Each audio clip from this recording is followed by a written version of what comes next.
Hello, everyone. Thank you for coming to our webinar today and taking time out of your afternoon to hear from us. We're going to get started in a few minutes, about 12:05, just to give some other folks time to get settled.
Okay, already. We have reached 12:05. So good afternoon, everyone, and welcome. Thank you for taking the time to join us today. My name is Felicia Morin, and I'm the project manager for Bridging the Gaps at Finding Our Power Together. And today I'll be the moderator for our learning series. So thank you all for taking the time to be here with us today. We know there are many competing priorities and demands on our time, and we truly appreciate you choosing to spend part of your afternoon learning alongside us. So before we begin, I'd like to share a little bit about who we are and why we're hosting this learning series. Finding Our Power Together is an Indigenous-led charitable organization, and our mission is to end preventable death by suicide in Indigenous communities and support our people to not only survive, but to thrive.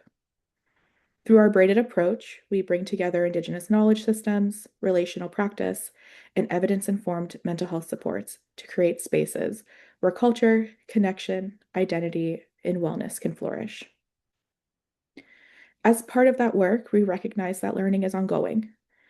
Many individuals, organizations, and communities are looking for opportunities to deepen their understanding of Indigenous histories, realities, and pathways towards meaningful action. This Lunch and Learn series was created to support that journey by creating accessible opportunities for reflection, dialogue, and shared learning. Today's session, Indigenous Past, Present, and Future, Decolonization, Reconciliation, and Resurgence, invites us to explore how the past continues to shape the present, while also considering the possibilities and responsibilities we carry moving forward. And as we move on to our next slide, before we get started, I'd like to review a few housekeeping items to ensure a smooth experience for everyone this afternoon. So, as you folks are joining today in a view-only mode, so cameras are off and your microphones are muted. For the best viewing, you can switch the Zoom view to speaker view. And if you experience any technical difficulties during the session, just try exiting the webinar and rejoining using the original registration link that you used to join today. You'll also notice that today's session is also being recorded, and then following the webinar, all you folks will receive an email containing, the recording and where to find it, as this will be posted on our YouTube channel to view at a later time as well, and always come back to. If you have any questions throughout the presentation, please use the Q&A function located at the bottom of the screen. We'll be saving time at the end of the presentation for any questions that you may be having. And as we gather today, we also ask that everyone engage respectfully and thoughtfully with some of the topics discussed may challenge us, invite reflection, or bring forward different perspectives and experiences. So we encourage all you folks to approach today's conversation with just curiosity and openness. Amazing. So, to briefly overview today's session, we'll be exploring the connections between Indigenous pasts, presents, and futures. Together, we'll build a foundational understanding of colonialism, reconciliation, decolonization, and resurgence. We'll reflect on how colonial systems continue to shape institutions, services, and relationships today, and consider the responsibilities that individuals and organizations carry in supporting meaningful change. And now it is my privilege to introduce our wonderful speakers today. Dr. Nicole Ineese-Nash is a researcher, scholar, and community member whose work focuses on Indigenous childhoods, Indigenous education, land-based learning, and Indigenous resurgence. Nicole brings together academic scholarship, community-based practice in ways that challenge colonial systems while centering Indigenous ways of knowing, being, and relating. And then joining alongside her is Nyle Miigizi Johnston, an artist, Ashkabewis, and storyteller whose work is rooted in community, culture, relationships, and Indigenous knowledge. Nyle brings a wealth of lived experience, teachings, and wisdom that help connect these conversations to everyday practice and community realities. We're grateful to both Nicole and Nyle for sharing their time, knowledge, and perspectives with us today. And with that, I'll turn it over to our speakers. Nicole and Nyle, thank you for being here. The floor is now yours. Miigwech, thank you so much, Felicia, and miigwech everyone for being here. I'll just start. We'll do some introductions and then get into our session for today. My name is Nicole Ineese-Nash. I also carry the name Zonje Winishe Wapaguanakwe. I'm Mushkego Cree from Constance Lake First Nation, but born and raised here in Takaranto, where I currently live and work. And my work centers, as Felicia says, Indigenous children, youth, and communities in the areas of mental health, madness, disability, and land-based education and care. And very happy to be here to share some insights from some of our working in community as well as research with you today. I'll pass it to Nyle to introduce himself, and then we'll get going. And thank you. I'm going to do the short introduction right now. I'll do the longer introduction later when it's my time to speak. But my name's Nyle Miigizi Johnston. Originally from the Chippewas and Awash unceded First Nations. And like Felicia was saying, I am an artist, also an Ashkabewis, traditional helper. I've been involved in the traditional community since I was a kid. And I guess, I don't know, some people call me a storyteller. I just carry a lot of, stories from my great grandmother, and as well as Basil Johnston and, all the other amazing teachers that have come into my life on my journey, and really looking forward to sharing a little bit more. about, I guess, that journey and my art a little bit later. Miigwech. Being much, Nyle. Thanks so much. Um, so before we get started, we wanted to kind of situate, sorry, I'm just changing my screen view here so you can see everything. We wanted to situate why we're here today. And over the weekend, we celebrated National Indigenous People Day, which is a day dedicated to recognize, honor, and celebrate the distinct heritage, diverse cultures, and outstanding contributions of First Nations, Inuit, and Métis peoples here in Canada. But this also serves as a critical moment to reflect on what does that mean? What does it mean to live in a particular society with Indigenous peoples? And also to reflect on reconciliation, the resilience of our communities, and also what responsibilities that calls us to bring into the forefront of our experience. Central to this day and to this month and to the work that we do at Finding Our Power Together is really recognizing that recognition and honoring isn't enough without changed behavior. It isn't enough without action. And so, to understand and honor Indigenous peoples, we must also understand the past, recognize the present, and change how we relate moving forward. And so, the purpose of this session today is to perhaps give us all some shared understanding and shared language to be able to engage in that work in a good way.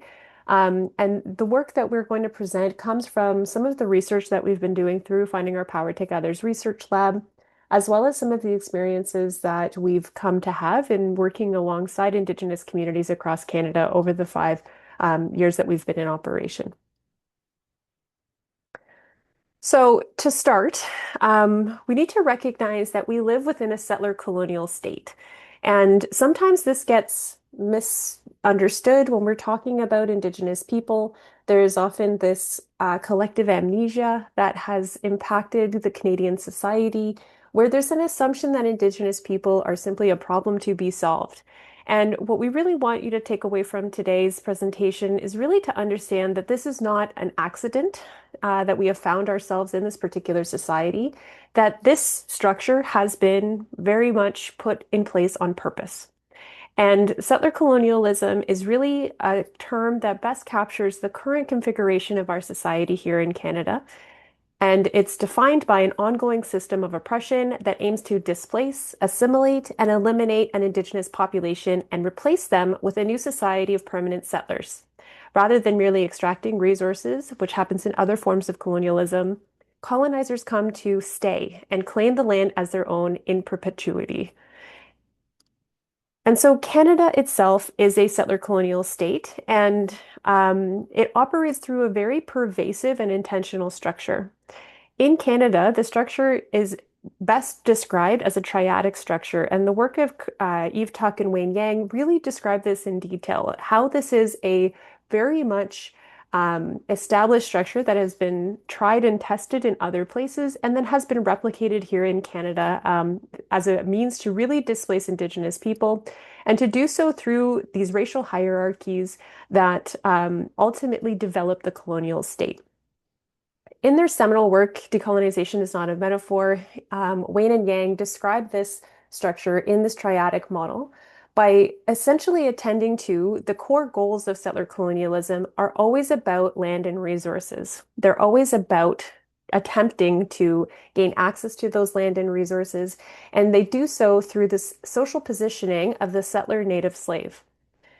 In particular, this triadic structure is really about developing a relationship between colonizer and colonized and operates in this dynamic where the settler is deemed to be sovereign of the nation, the core normative dominant group that claims permanent ownership of the land and establishes its own legal frameworks to legitimize itself. The Indigenous people being the colonized, which is really about the colonizing the original inhabitants whose presence challenges the settler claim to absolute territorial sovereignty. And then this exogenous others, these subaltern migrant groups who are brought into the territory who are neither Indigenous nor part of the dominant social ruling class, and does this through this kind of distinct and aggressive administrative and physical process that alters populations of each corner of the triad, with the ultimate structural goal to expand the settler until it is completely absorbed or erase the other two. And this is exactly how Canada's historical processes operated within and manipulated this triadic structure. And I'm going to talk a little bit about how it did so through particular policies. So as we can see, the relationship between the settler and Indigenous colonized is governed by what Patrick Wolfe has called the logic of elimination. Because the settler demands the land, the Indigenous people must structurally vanish so that the settler can claim original, uncompromised sovereignty over the territory. And Canada achieved this through very specific mechanisms, including the spatial containment of Indigenous people through the reserve system, by physically moving First Nations people off massive ancestral territories and concentrating them into tiny fragmented reserves. The state then freed up geography for the settler state to physically expand. It also then legitimized its own governance of Indigenous peoples through processes like the Indian Act, by stripping Indigenous women of their legal status, by state engineering processes where on paper the Indigenous population would mathematically shrink over generations and revert reserved lands back to the Crown. And through the processes of targeted transfer of indigeneity by killing the Indian within the child, the state aimed to ensure that even if the physical body survived, they would emerge as culturally white English or French speaking subjects and effectively dissolve the Indigenous category into the settler category. This was also then done through a kind of paradoxical form of subjugation through the use of transatlantic slave trade and other racialized bodies in order to account for the immense physical labor required to develop the settler state. Um, we needed physical labor to conquer the wilderness, build railways, and to clear fields for the settler economy. But it did not want these laborers to access political power and land ownership. So this process applied to these kind of exogenous others, to really seek about economic exploitation and really do so through a very specific legal framework, really creating these loopholes where, Chinese railroad laborers could be brought into corporate state partnerships, but not access citizenship or any other rights, that there were many systems of erasure of the Black bodies that were then enslaved here in Canada, and many other instances of these very legal mechanisms that allowed for the labor of Black and otherwise racialized bodies to build the settler state without being able to ever claim access to that settler status. And so why I think it's important to recognize this triadic structure is because it's still alive and well today, even though we may think that we've moved ahead as a society, that we do have better access to rights. This social hierarchy, this racially based hierarchy, and this very much ableist and hierarchical structure still very much exists today. And we can see that this is, again, not an accidental outcome of, discovery, but is a very pervasive, structured, well thought out, and well maintained system of subjugation, of erasure, and of an attempt to fundamentally take the Indigenous land from this territory to claim ownership over it and then assume indigeneity of the land. The impacts of this structure are far and wide. And for Indigenous peoples, particularly when we're talking about Indigenous Peoples Day or Truth and Reconciliation Day that's coming up in September, we often lose sight of the impacts that this has had on Indigenous people. Oftentimes we hear statistics like those are here on the screen, and we assume that those are very much rooted in foundational lack within Indigenous communities. But as you can see from this very pervasive structure, this very structural nature of how policies are designed and how Indigenous peoples have been treated, we can understand that this is not a failure upon an individual group of people, but is rather a response to the systems that have been created to dominate, subjugate, and really to do genocide upon our people. But we know that colonialism continues to have very big impacts on our community, including the reduction of our populations over time, the reduction of our language, cultures, and ceremonies, which were often banned or outlawed, the residential school systems, which really promoted an English-speaking or French-speaking way of being in the world, and many of our communities losing their traditional languages. We also see that structurally, our people continue to be institutionalized at much higher rates than non-Indigenous populations. Of particular concern is our experience of child welfare systems, whereby Indigenous children make up 53% of all children in foster care, while they only represent about 7% of the childhood population. This suggests that Indigenous children are foundationally overrepresented in this system and is a continued replication of the same types of assimilatory practices that we saw within the residential school system, 6C Scoop, and so on. We also see that systematically our people are continuing to face barriers in accessing the social determinants of health, including housing, clean water, and food security. We see in statistics that many people are living in dwellings that need major repairs, that they don't have access to housing, and many are living in precarious housing situations as a result. And we also see that our people are disproportionately represented in the justice system, including overrepresentation in arrests, convictions, and federal incarceration. Again, we're not saying these statistics to situate this problem within Indigenous people, but rather to see that these structural realities are not bound to the past. They are, in fact, very alive and well into the present. And we really need to think about how we are going to challenge this system to create new conditions into the future. This brings us into understanding reconciliation. And reconciliation has been defined by the Truth and Reconciliation Commission of Canada as an ongoing process of establishing and maintaining respectful relationships. We live in what I would call a post-reconciliation era where, if you were to talk about this 10 or 15 years ago, we would be having a much different conversation than we are having today. And that is due in part to the work of the Truth and Reconciliation Commission and the calls to action that came out as a result of a 6-year-long investigative process that really centered the lived experiences of Indigenous survivors of the Indian residential school system. Whenever I talk about reconciliation, I always want to remind us that this isn't a benevolent policy framework. This isn't the government seeking to have better relationships with Indigenous people. It is born out of the 2006 Indian Residential Schools Settlement Agreement, which was led by 3 commissioners to document harms and recommend actions against the Canadian government. And through that class action lawsuit, it was determined that the Canadian government did, in fact, cause genocide upon Indigenous peoples and thus had to establish a Truth and Reconciliation Commission in order to document these stories and to suggest pathways for change.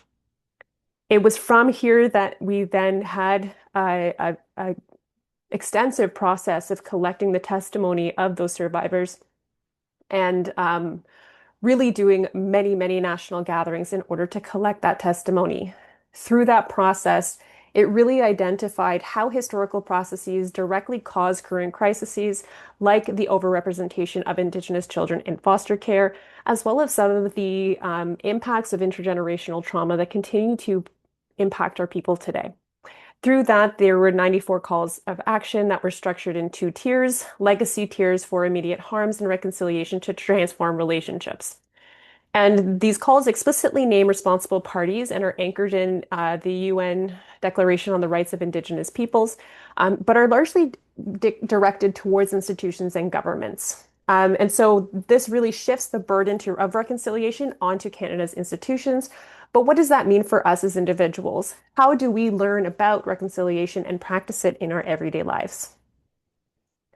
It's why I think it's important for us to consider the limits of reconciliation. While this work is incredibly important, and while it provides a really important framework for us to consider how we hold our governments accountable and our institutions accountable, and perhaps also influences how we can change our own practice and our work moving forward, it's also worth thinking about the limits of this particular framework. Within the settler state reconciliation framework, the focus is really on emotional impact and kind of symbolic gestures towards better relationships. This includes things like formal apologies, which occurred as a result of this Truth and Reconciliation process, and in the same breath, also did not recognize that colonialism was a structure within the Canadian history. Things like land acknowledgements, cultural inclusion, things like cultural competency. These are all ways that we have kind of become accustomed to reconciliation within our social institutions.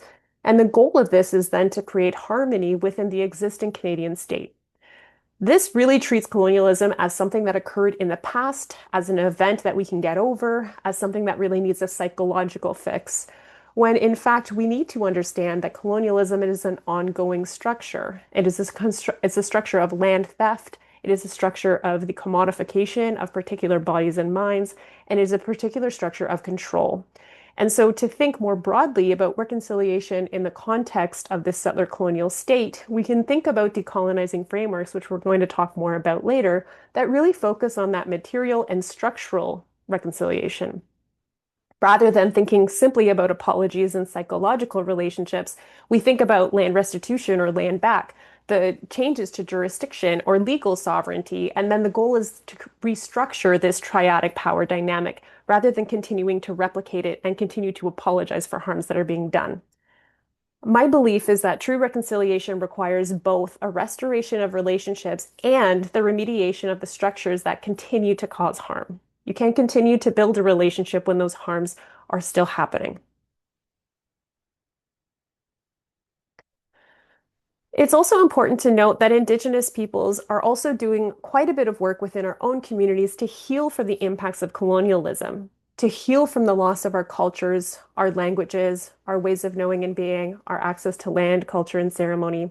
And so Resurgence is a framework that helps us to understand that Indigenous folks are doing this work of the flourishment of our Indigenous knowledge, our laws, our languages, and practices, and that these are integral elements to Indigenous self-determination. And I believe that we always need to return to this concept when we're having conversations about reconciliation, because again, we can inadvertently settler colonial state as the only configuration, when in fact, there are many others that are possible. And with that, I'd like send it over to Nyle to share a little bit more about our cultural ways of knowing and being and how they can inform this kind of future that we're building. No, thank you. Thank you. And what you see on this slide is actually an image that I created must have been about last year. And within this image, for me, it's everything. It's everything that I aspire to be, everything that I want, that I hope for. And it's also a way that I can, I guess, bring my voice and the voice of my people not only into the contemporary, but push it into the future. As I was taught, I'm going to introduce myself in the language. The language I'm going to be speaking is Anishinaabe-Moan, also known as Ojibwe-Moan. The Anishinaabe are the traditional people of the Great Lakes Territory. Nana Bojo, wish konse Miigizi, Nidishnikas, Memigwen se sakninda sokanak, Memigwen se sakanidodem. Uh, Ne a shignigming, ne don jiba, meanwhile, Mishi Makanaka Anishinaabe Aki, ne don jiba. My name on paper, my birth certificate name is Nyle Johnston. Johnston is a last name that was given to my family during the residential school era. I also carry a name that's very special to me, and we say that creation knows me by this name, and that is Whistling Eagle, Mishkonse Miigizi. I go by Miigizi for short. Miigizi is Anishinaabe-Moan for the bald eagle. And I'm also of the Little People clan. The little ones are my ancestors. And I'm originally from the point of land surrounded by water on three sides. We say Nea Shignigaming, also known as the Chippewas of Nawash Unceded First Nations, also known as Cape Croker. Um, we don't really call it Cape Croker anymore. Croker was a name given to that territory by a British, I think a British naval conveyor. And we like to say either Chippewas and Nawash, unceded, or Neashiginigming. And even within that, the name of my territory, unceded, a lot of people don't even know what unceded means. What does unceded territory actually mean? And we never forfeited or we never gave that land and that water to, to the British, to the crown. And I grew up there and I had the amazing privilege of growing up on my reserve, but it was also at times terrifying. We talk about the residential schooling system, but a part of that residential schooling legacy are Indian day schools.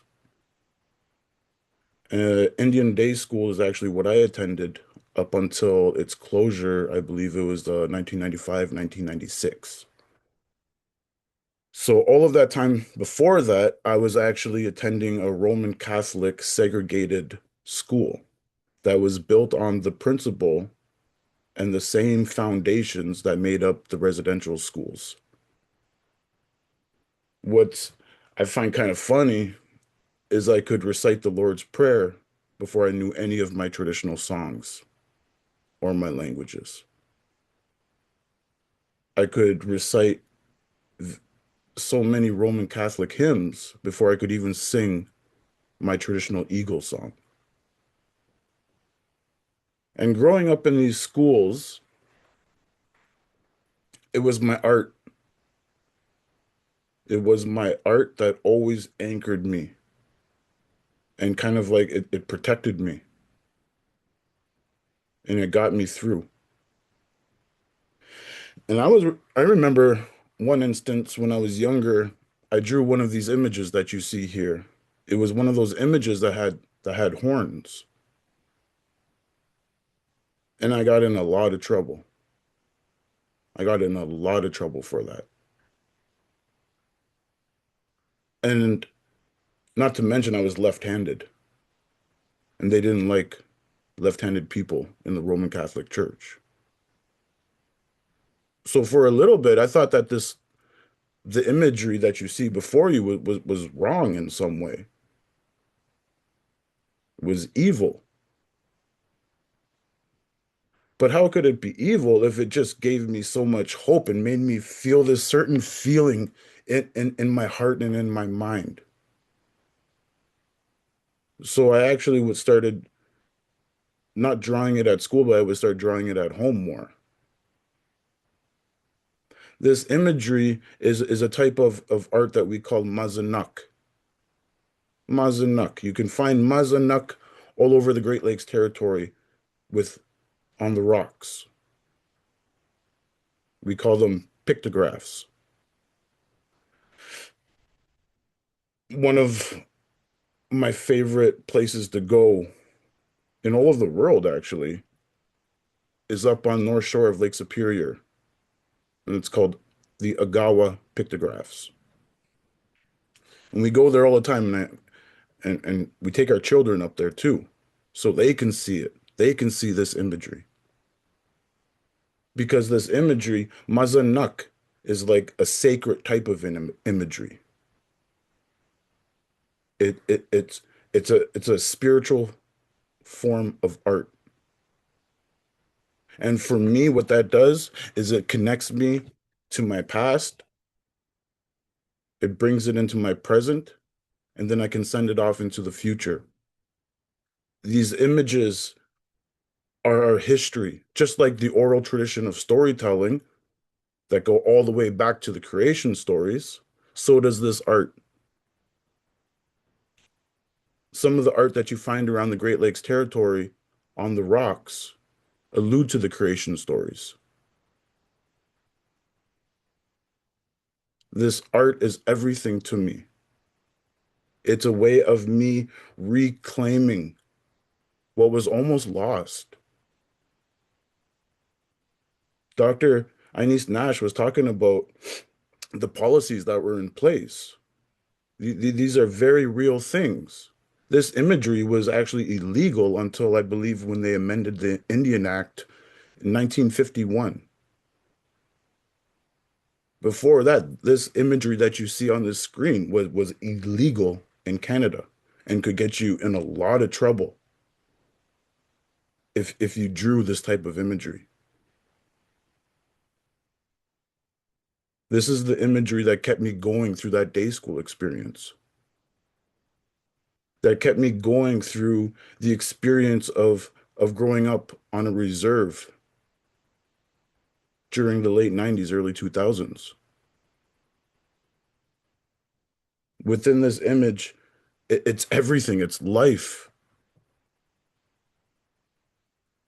I could with this one image here, I can tell traditional stories. I can go on for hours and hours and hours talking about the traditional stories that make up this image.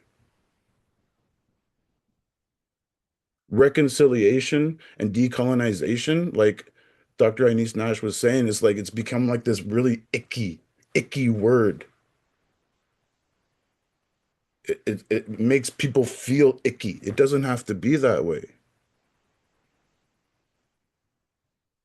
Reconciliation can be something that we can hope for together as a collective community now, the collective community that makes up Canada from coast to coast. And people will ask me, what how can we, I guess, work on reconciliation? I get that all the time. Within this image, you see the interconnection of everything, the heavens, Ishpiming, the land, Aki, the underworld, the water, Nebe, the interconnection of everything and how everything is this very delicate and beautiful and strong quilt of creation. Reconciliation to me, and I don't speak for all Ojibwe, I don't speak for all of the people of my community. I'm speaking for myself. Reconciliation to me means reconciliation with the land. It has to go together. You cannot separate that. I believe, Anishinaabe believe we are part of the land. We are a part of creation. We are a child of creation. The way I was taught, we call Mother Earth Nanku Mikasinikwe, under the earth rock woman. We are so connected to her. And everything on this land is a part of that. The water, the birds, the trees, those precious minerals that are underneath the earth that are being mined up. So how can somebody talk about and promise reconciliation to me, and then I look out my window and I see the degradation of our land. I see the over-harvesting of our territories. I see the pollution of the water.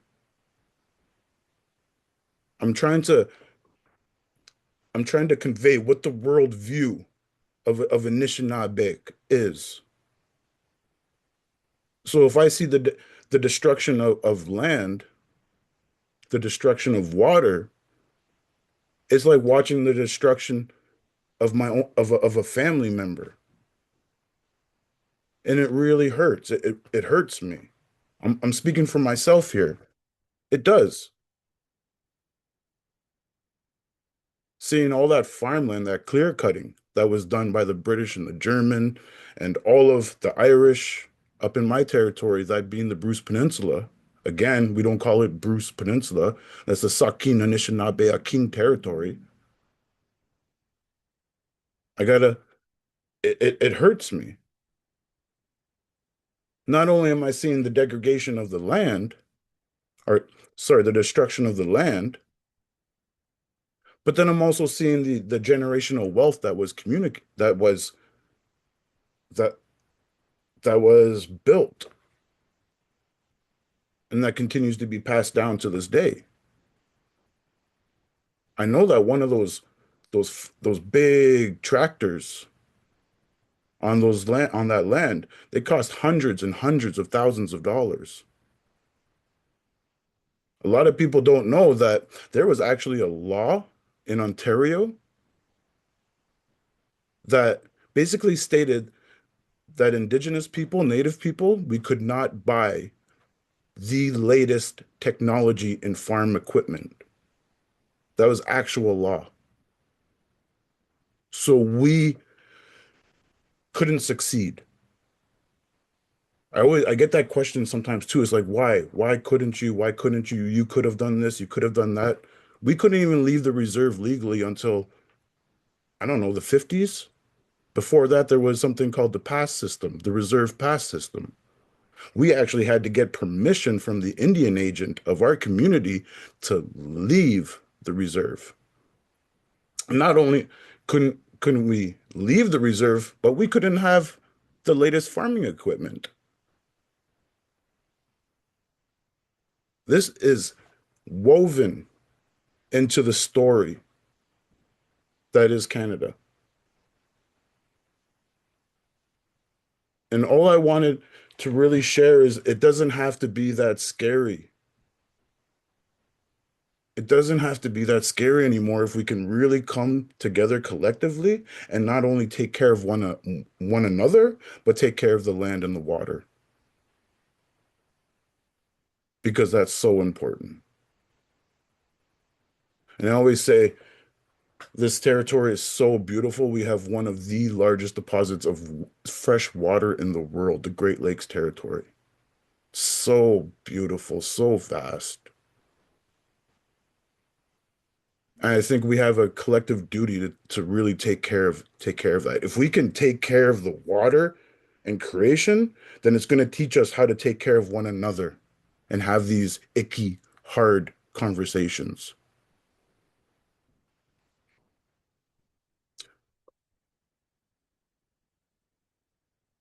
94 calls to action. As of 2026, 16 have been implemented out of 94.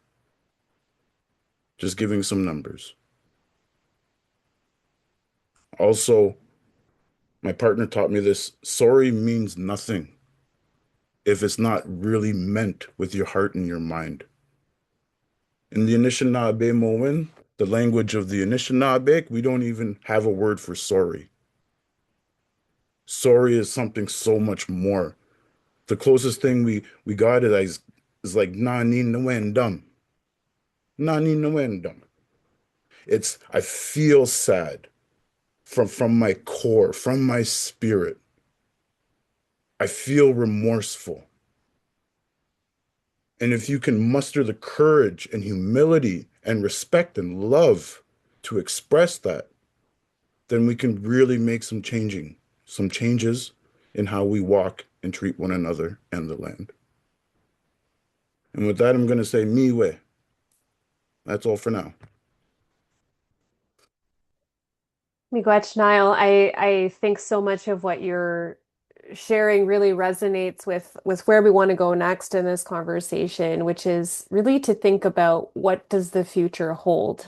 And another concept that I think is important and really relates to what Nyle is sharing about his artwork and imagery and what it means to be reclaiming our own cultures and ways of doing and ways of being in the world. And Leanne Simpson shares this concept called the Biskabiang, which is the action or state of returning home after a long journey, or the practice of looking back in order to move forward.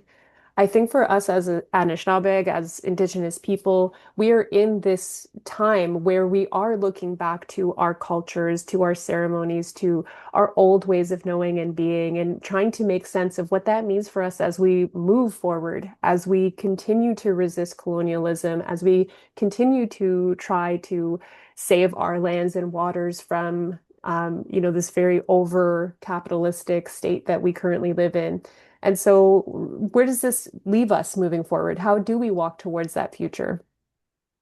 I think it's important for us to remember that Indigenous peoples have never been and are never were fully colonized in the Canadian context. We are not passive recipients of colonial regimes. We have always resisted, persisted, and maintained our connection to our cultures, to our ceremonies, and to our ways of knowing and being.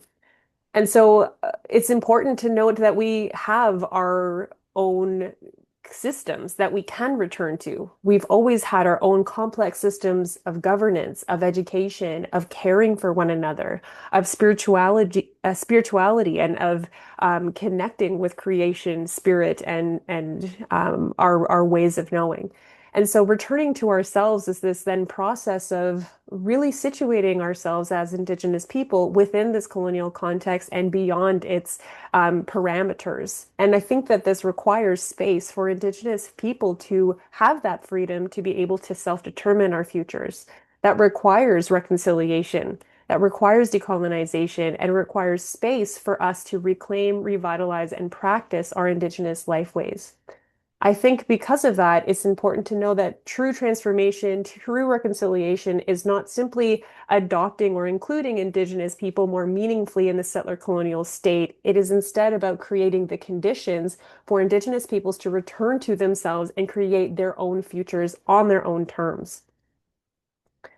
And in order for us to do that, we do need support. We do need allies, and we do need to think more critically about how our settler colonial state is structured. Can we resist this triadic model? Can we change the ways that this system and these structures have been created and persisted? And so decolonization theory asks us to think about those structural external processes of dismantling the settler colonial state and their material repatriation of Indigenous land and life. And this is icky. It is difficult. It is concerning to think about what would our society look like if it wasn't structured in this way.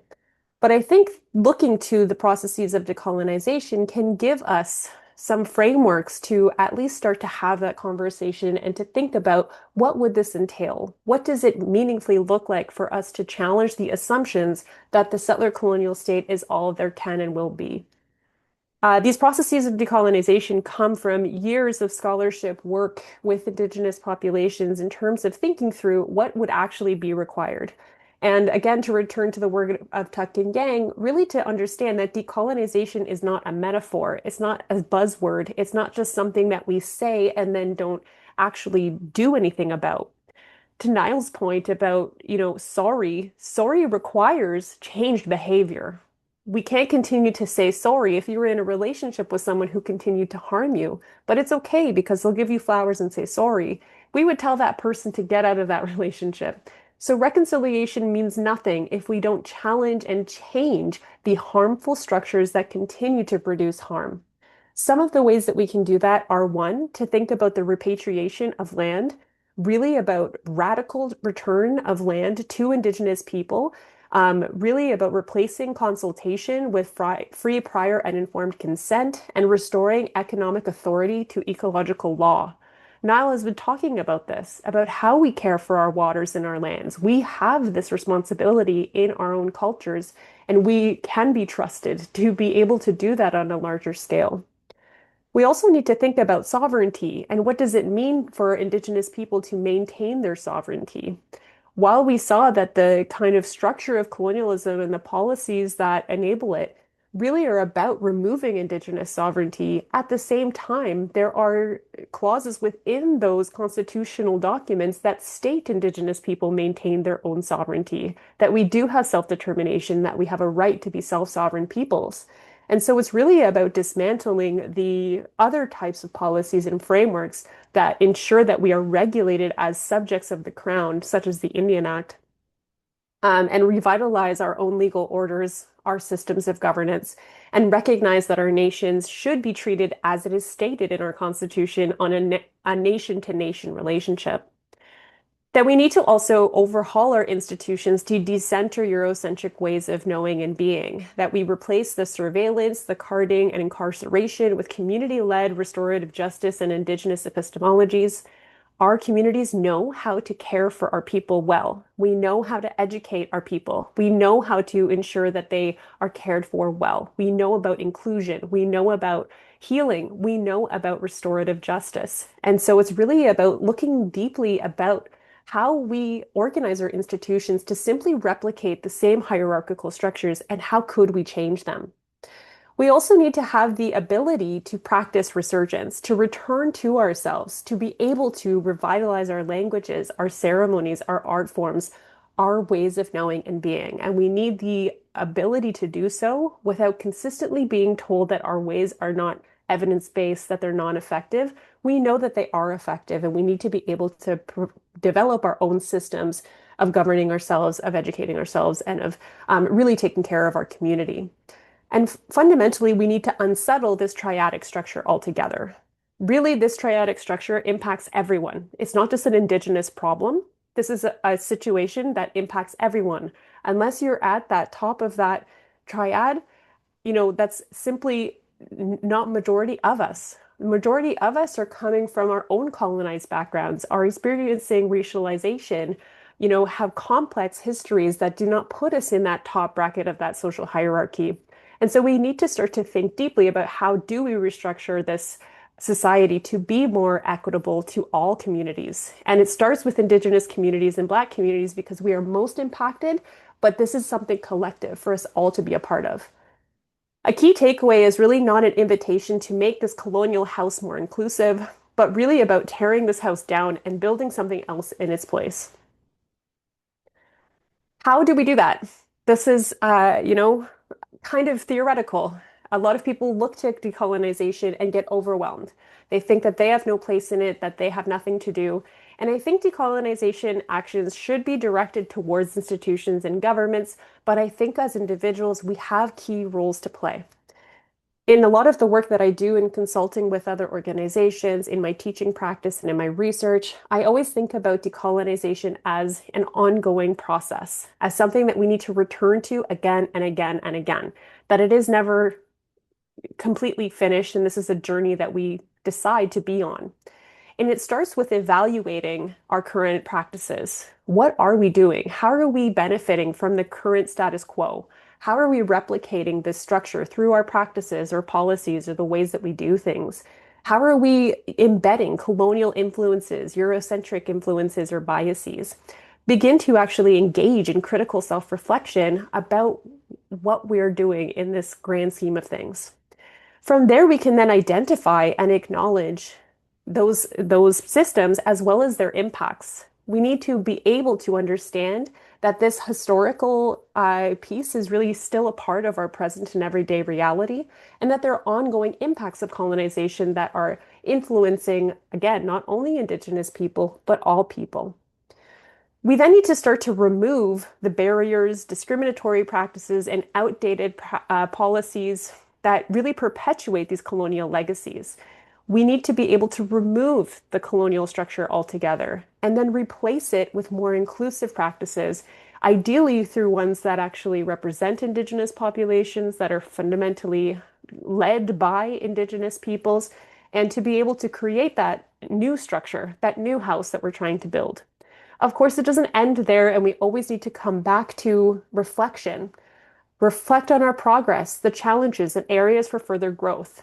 We don't have to dismantle the whole system tomorrow. We can start small by identifying these small places where colonization is showing up in our own lives. I believe we also have different roles to play.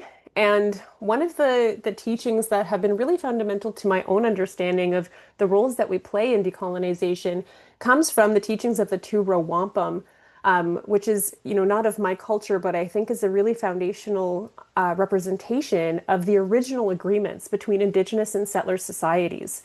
And if you're unfamiliar, the two-row wampum is a covenant that really was an agreement between Indigenous peoples and settler societies who decided to walk together in two parallel canoes. That there was an understanding that we are going to share the land, we're going to share the resources, but that we are on our distinct journeys and that we won't interfere with the other. And so this really helps us to understand that we really need to honor mutual respect for one another. When people hear about decolonization, they sometimes feel, oh, am I going to be sent back to somewhere that I don't know where? It's not really about that. It's about a mutual respect to honor that we are different, distinct societies who have chosen to live together in harmony. And in order to have harmony, we need to have our two separate canoes sometimes. It's also about upholding non-interference, that Indigenous peoples need to have space to do this resurgence work that we are really passionate about doing. We need time to heal, to build up our cultures, to build up our ceremonies, to bring our children back home, to reconnect with our lands, our ceremonies, our ways of knowing.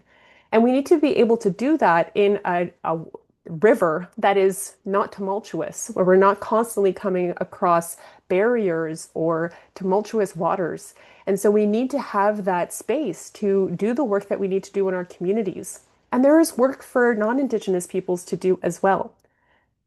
And that we need to do this really fundamentally to foster peace, to foster harmony. And these are the teachings that Indigenous peoples hold about how to relate to one another well. And so moving forward in a good way is then really about understanding the past, changing our actions in the present, and hopefully making space for this different type of future that we're hoping to bring within the world. The TRC calls to action talk about these processes of reconciliation, which is really about that awareness of the past, an acknowledgement and a true acknowledgement of the harm, an atonement for the causes, and then a change to our behavior. And so, as we leave today, I really encourage you to think about what that means in your own life. As individuals, we have a role to play, and institutions and governments respond to what individuals hold them accountable to. I think this is a shared process that we are in this river together, again, in our two separate canoes, and we have distinct roles to play within them. As settlers and allies, I call you to think about how you can support decolonization and reconciliation in your own spheres of influence. How might you dismantle colonial structures? How might you support land back? How might you support Indigenous self-determination and creating the space for Indigenous nations to lead in their own domains? And this then allows us space as Indigenous people to do that reclamation and resurgence work, to reclaim who we are as Indigenous people, to revitalize our languages and our lifeways, and to build resurgent Indigenous futures that are rooted in our inherent sovereignty as, as Indigenous nations. And so, as I leave space for us to engage in conversation, I just want to encourage you to think about how will you choose to walk forward? How will you choose to move beyond simply acknowledging Indigenous history and really think about your own place into building that future that we so desire? Miigwech, thank you very much.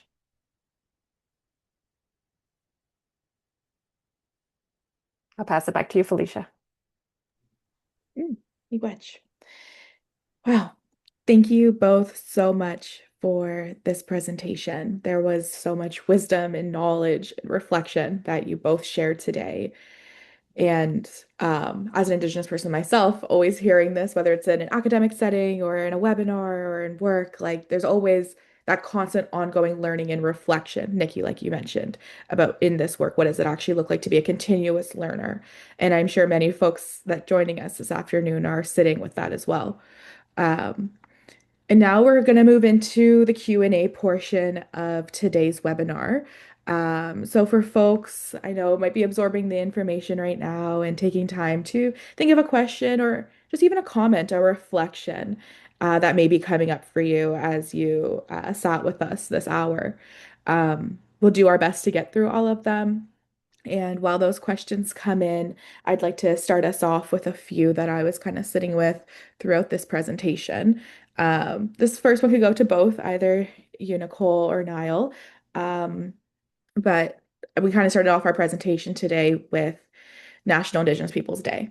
And it's often a time when organizations want to recognize Indigenous communities, Indigenous organizations, and the work that we do. And what would you like people to remember about the difference between recognition and then responsibility? Now, do you want to respond or do you want me to go? I could start. Yeah, you can start.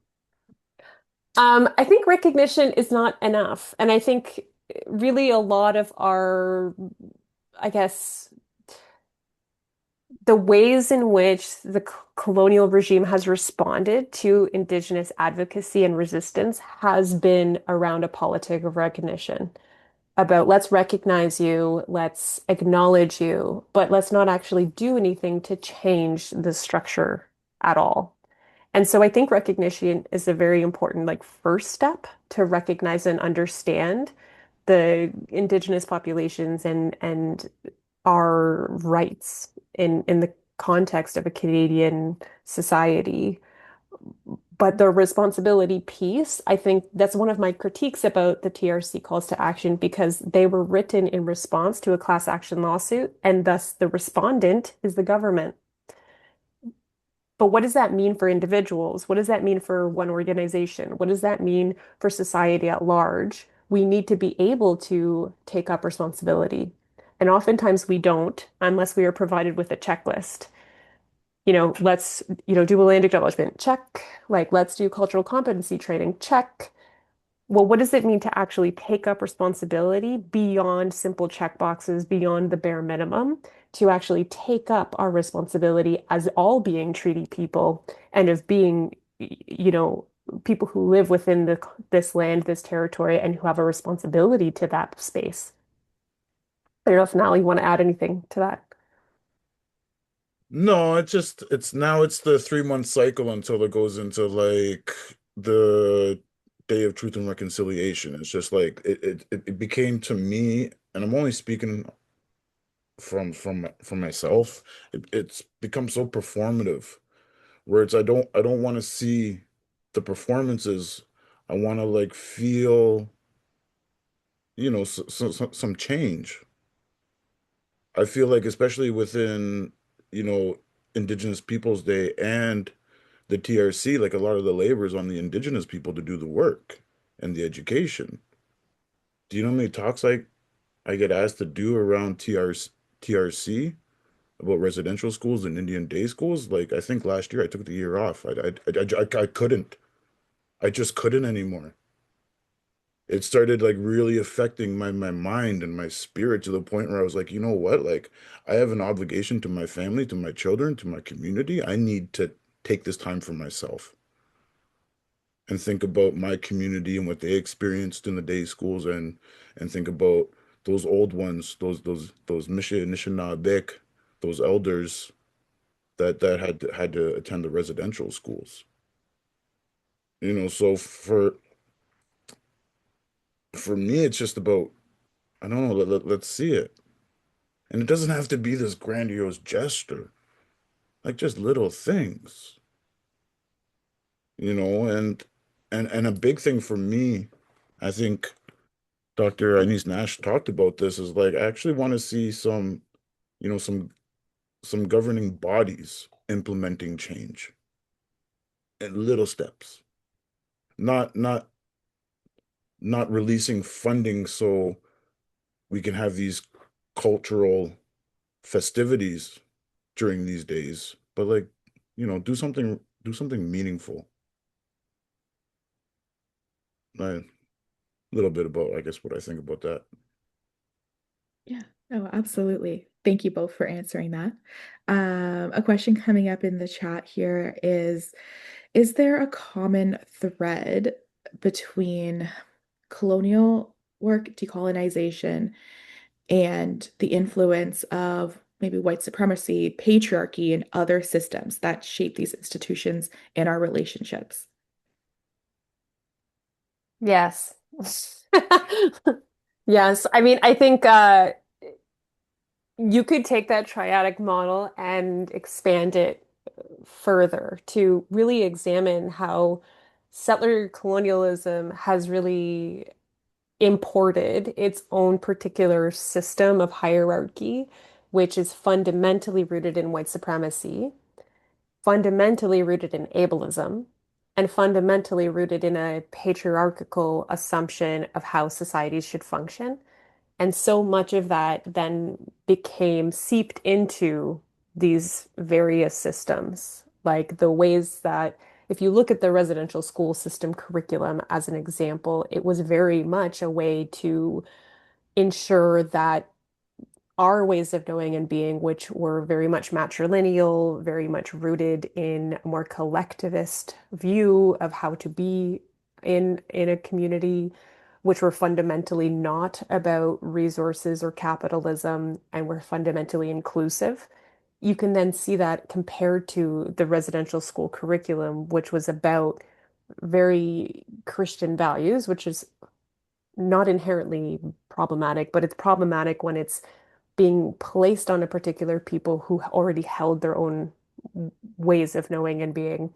and then produced a very prescriptive way of producing an ideal citizen. And that ideal citizen was white, very domestic, very easy to influence, and followed the rules.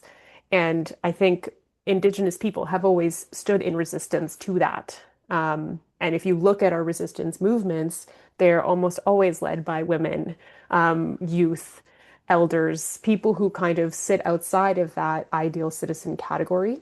And so I think there is a very strong connection between settler colonialism, patriarchy, racism, and ableism. Like they're all of the isms have been imported by this structure.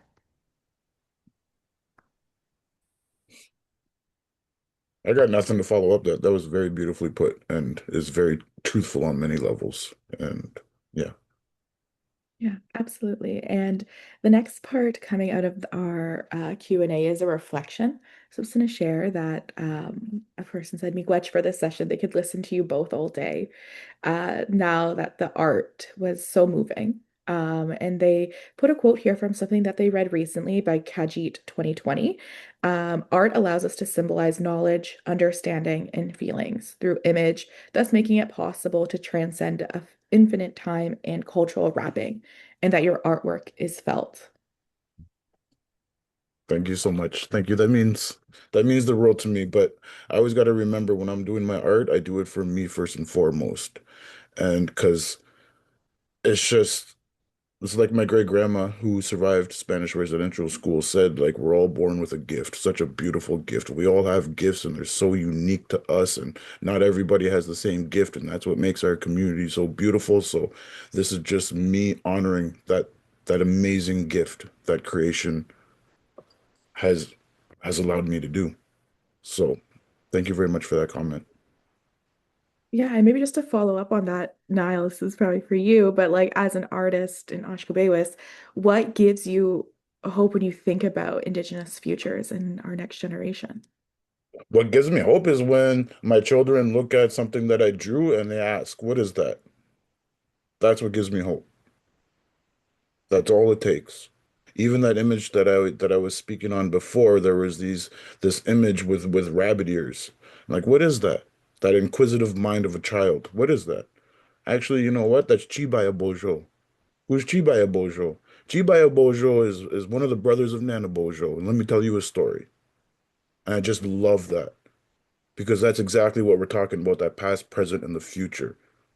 I'm connecting my creation stories and the creation stories of my community, those ancestors. I'm bringing it into my present, into my contemporary. I'm sharing it with my children, and they're going to push it into the future. That's that's what inspires me to go. Amazing. Thank you for sharing that piece. And I think even kind of hearing you speak a little bit too speaks to that ongoing curiosity, that openness, that learning, that reflection, even from our young people at a young age, and what that looks like, being able to move forward and create spaces for that openness to be there and for that curiosity. Um, and this next question could be for either of you. But Nicole, you spoke about and I'm gonna try to say this word correctly, but the Biskabi and how this perspective and this returning to ourselves. How do you see this show up in the work of cultural revitalization and community healing?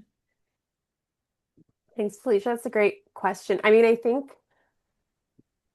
think the work of finding our power together has very much influenced my own thinking about this because when we're thinking about the impacts of colonialism, I didn't put it on the slide, but it fundamentally affects us on such a deep level. Like it not only characterizes our social access to housing, food security, education, employment, all of those things, but we are wounded by this. We are wounded by colonialism in this kind of really deep, fundamental way, and we need healing.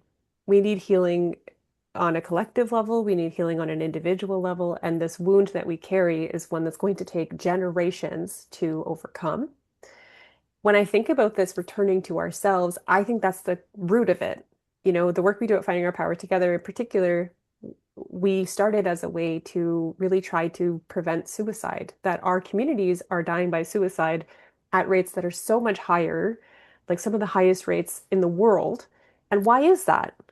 Well, one, we have been given an impossible task of living within an unlivable world that gets more unlivable every day. And B, all of the tools that we had at our disposal to ensure that we were connected and rooted to life were taken away from us systematically. So, returning to ourselves, healing ourselves, is about returning to who we are on a spiritual level, connecting with our ceremony, knowing our purpose, knowing our gifts, being able to share them, being able to be in community. And so I think it's really about rediscovering that.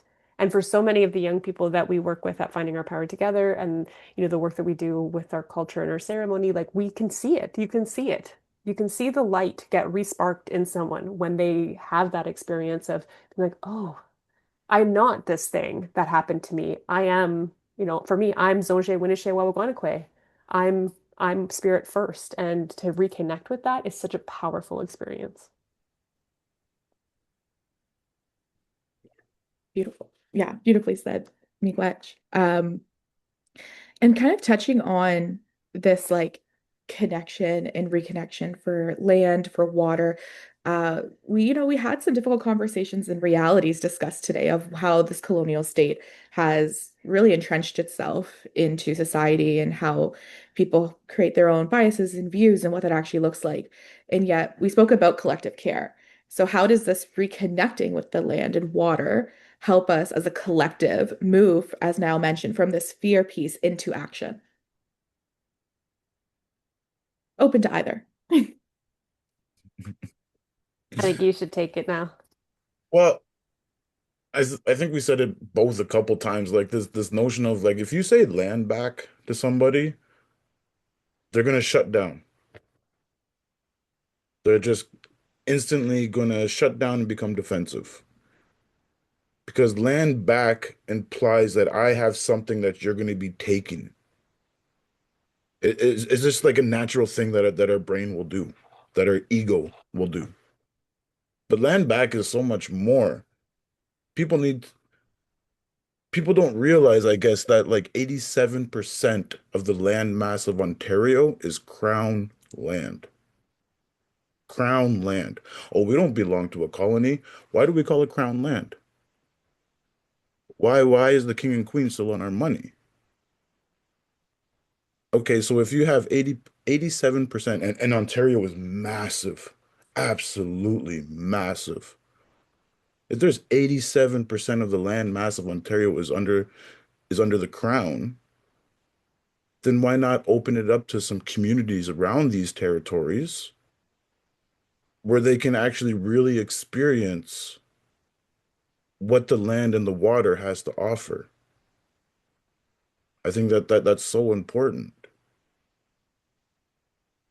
I think if I don't know, I see it in my own community, up in my own territory. People run to cottage country, I don't know, with yachts and speedboats, decimating local endangered turtle populations. It's just this mentality of like, this is what, and this comes back to that colonial roots of like, what does a vacation look like? Because even the concept of a vacation is very colonial, comes from the old world, where very rich, affluent people could travel somewhere else and I guess have fun in this new territory. So it's almost like we've adopted that vacation mentality and we go up into these beautiful, beautiful places with pristine water and I don't know, we pollute it not only with noise,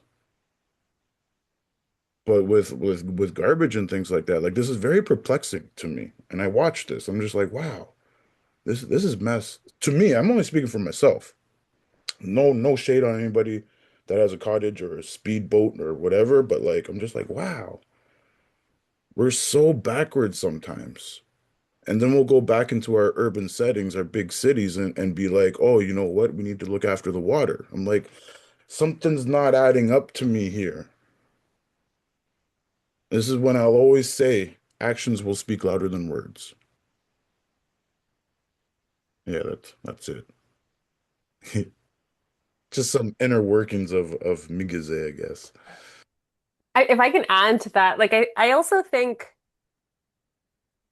to what you're saying, like land back for a lot of people, like is difficult to conceptualize. And one of the ways that it can happen is through the, redistribution or reallocation of crown land to the jurisdiction of Indigenous people.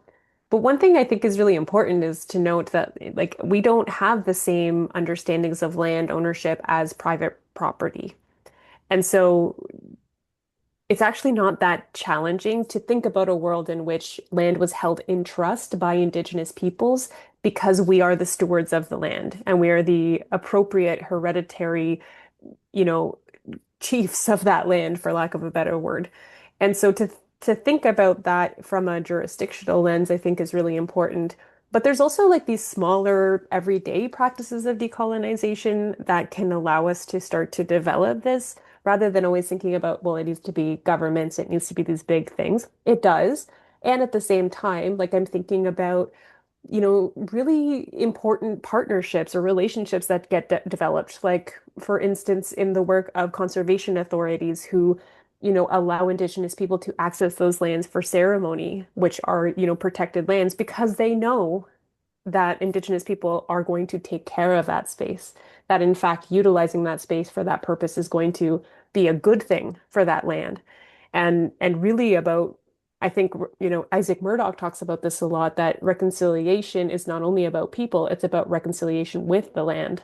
And we all need to be doing that. Like we all need to think about our world is, I don't want to say dying, but is being harmed by so much of this ecological devastation. And we're all implicit in that. We all have a role to play in that. We all have a relationship to land, even if you aren't always consciously aware of it.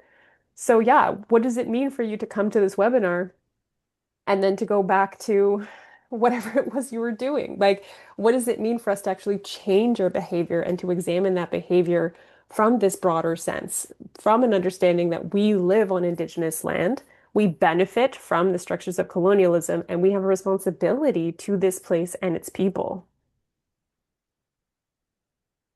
Yeah, absolutely. And I think this just goes back, Nicole, as well to how you spoke about how decolonization is an ongoing journey and that we can start small. These systems won't be dismantled tomorrow, but where can we begin in our own journey and what that actually looks like?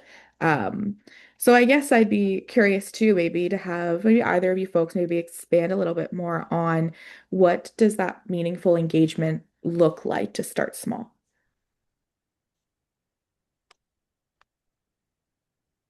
I could start. I mean, I think it starts with this critical self-examination. And that self-examination is always then tied to our values. So for me, if one of my values is honesty, then I need to be honest with myself. I need to be honest about, I am not immune to this too as an Indigenous person. I live in a house, I'm on the computer, I, like going shopping, I like doing all of these things.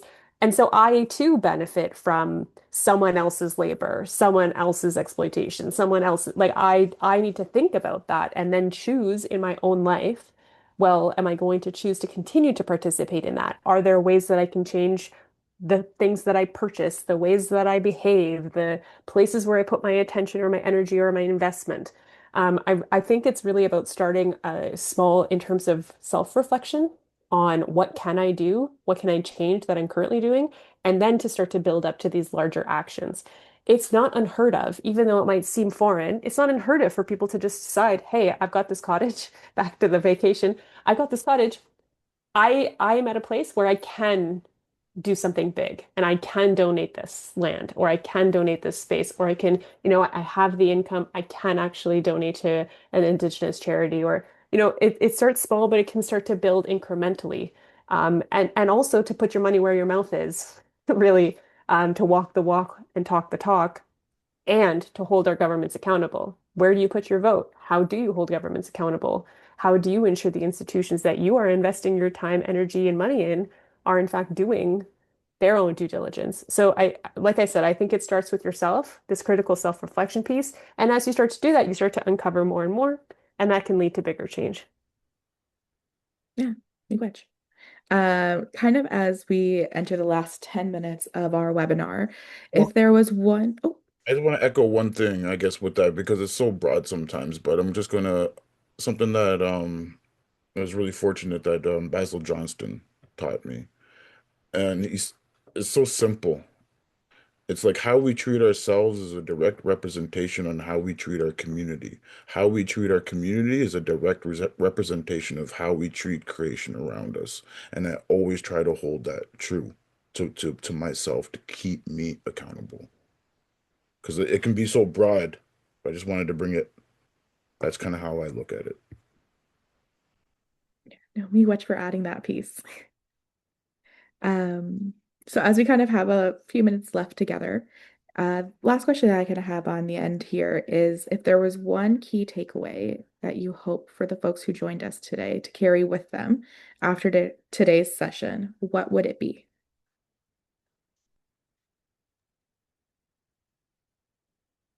That it's possible.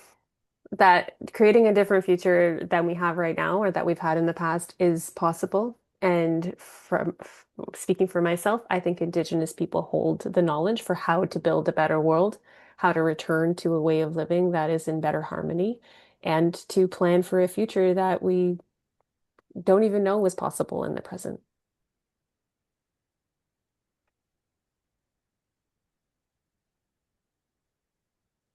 This is such broad philosophical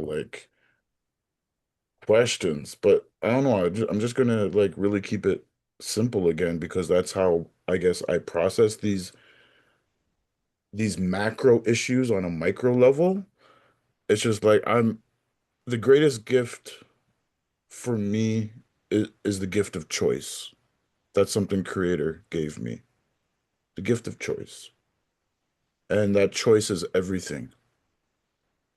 And I practice these choices every day I practice my choices. And every choice will lead to another choice. So every day I petition that I make the right choices for me. Because like I said before, how I treat myself is a reflection on how I treat my community and creation around me. Yeah, that's all. Hey, thank you both. And as we come to the end of today's session, I just want to extend a heartfelt thank you to both you, Nicole and Nyle, for sharing your time, knowledge, teachings, and perspectives with us this afternoon. And thank you to everyone who joined us. Learning is a lifelong journey, and we appreciate you spending a part of your journey with us. And before we wrap up, I want to remind everyone that we're going to follow up so you can find the link to the recording on our YouTube. Um, to all folks that registered and came. And we also invite you to continue learning with us through the remainder of our Lunch and Learn series. Our next webinar will take place on Tuesday, July 21st, and our following one in August on Tuesday, August 18th, both beginning at the same time, like today at 12 p.m. Eastern Standard Time. And our registration details will be shared through our website, newsletter, and social media channels. So please follow us to keep up to date on what's going on with us and what we're doing. And if you haven't already, please take a moment. If you could please complete the feedback survey before leaving today, or keep an eye out as we'll also send that out via email. Your feedback helps us to continue, improve, and shape the future of these learning opportunities. And a miigwech to everyone. Take good care of yourselves and each other, and we hope to have you join us again soon. Miigwech, Phi.